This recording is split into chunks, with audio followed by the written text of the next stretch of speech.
La palabra el diputado Pablo Tonelli. Gracias, presidente.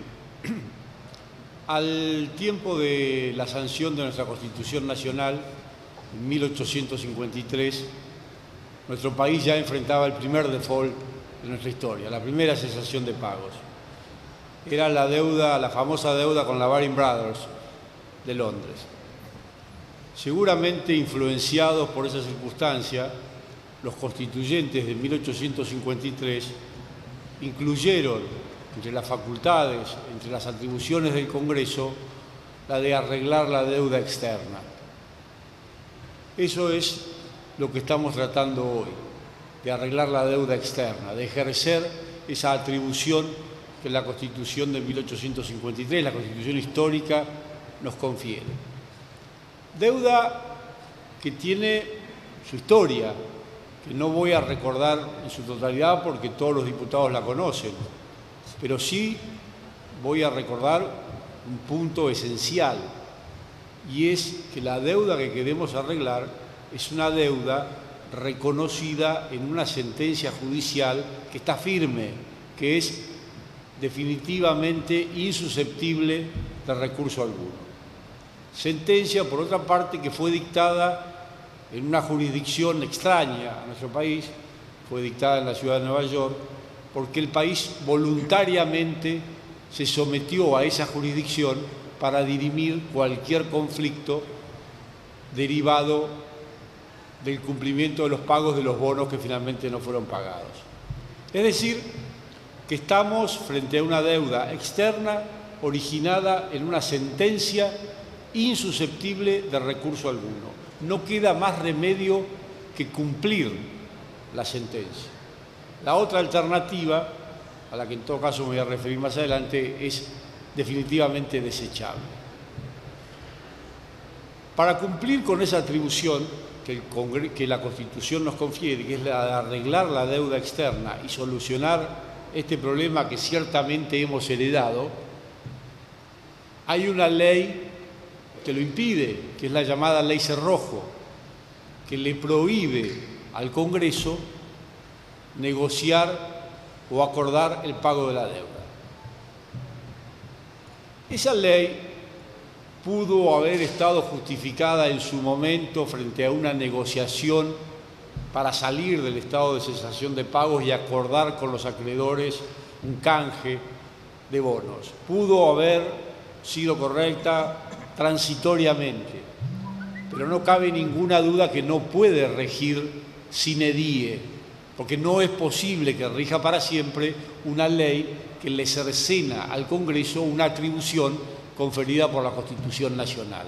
Claramente, en esas circunstancias, la ley se torna inconstitucional. De manera tal que la derogación de la Ley Cerrojo es imperativa, y eso es uno de los puntos que resuelve el proyecto de ley bajo tratamiento. También, para poder llegar a ese arreglo de la deuda externa que el país enfrenta, tenemos que derogar otra ley, que es la ley llamada de pago soberano, ley que en su momento votamos en contra, con largas y frondosas explicaciones desoídas por el oficialismo de turno, y que claramente constituyó un ardid para intentar eludir el pago de esa sentencia judicial firme. De nada sirvió la ley, además de que era un ardid, además de que era una ley con la cual se intentaba engañar a un tribunal al cual el país había sometido voluntariamente y ante el cual había litigado durante años.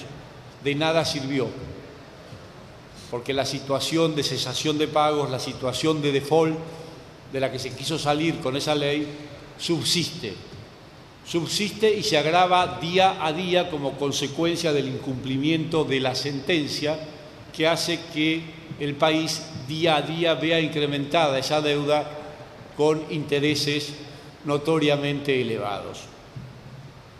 De manera tal que la derogación de ambas leyes es imperativa. Afortunadamente, creo que sobre esto no ha habido discusión y todos los bloques estamos de acuerdo en la necesidad de derogar estas dos leyes como el proyecto propone. Las divergencias en cambio, han surgido a la hora de resolver el problema de esa deuda que el país enfrenta. El gobierno ha negociado con los acreedores, ha llegado a una solución que nos parece satisfactoria, que nos parece razonable, además de adecuada a las circunstancias y a la ley que rige en estos casos. Sin embargo, algunos bloques han expresado objeciones a este arreglo, objeciones de dos índoles diferentes. En un caso se ha propuesto simplemente no cumplir la sentencia, simplemente no pagar, lo cual, desde mi punto de vista, constituye un verdadero disparate, porque no encuentro otro calificativo. Es imposible no cumplir la sentencia, eso significa salirnos del mundo, eso significa renunciar a tener relaciones comerciales con el mundo, significa renunciar a exportar, a importar, a obtener financiamiento barato y a largo plazo en el exterior y conservar solo la posibilidad de endeudarnos a muy corto plazo y pagando tasas altísimas de interés. De modo que esa posibilidad queda absolutamente descartada. La otra objeción que se ha expresado aquí en el recinto es que el arreglo no es el mejor arreglo posible, que se podría haber negociado mejor, que se podrían haber obtenido mejores quitas o más quitas. Y curiosamente esa objeción la han hecho quienes nos han dejado el problema, quienes se han pasado años sin resolver el problema y nos han dejado como herencia esta sentencia impaga. Entonces, realmente que aquellos que durante años no supieron o no quisieron resolver el problema, nada hicieron para solucionarlo, dejaron que corrieran esos intereses leoninos y que perjudican al país, ahora nos vengan a decir que el arreglo que negoció el gobierno no es el mejor, suena un poco impertinente. La verdad, suena un poco impertinente. Posiblemente el acuerdo no sea el mejor de todos, no sea perfecto, puede tener algún punto mejorable, pero que eso lo señalen y lo objeten quienes nada hicieron para solucionar el problema, para cumplir la sentencia, para sacar al país de la cesación de pagos, reitero, es impertinente. Entonces, señor presidente, desechadas las dos objeciones por las razones que acabo de expresar, la verdad es que la única alternativa razonable para que el país retome la senda del crecimiento y de la prosperidad es aceptar el arreglo que negoció el Poder Ejecutivo, cumplir con nuestra obligación de arreglar esta deuda externa y darle a la Argentina una nueva oportunidad para crecer, desarrollarse y que vuelva a la prosperidad a nuestro país. Muchas gracias.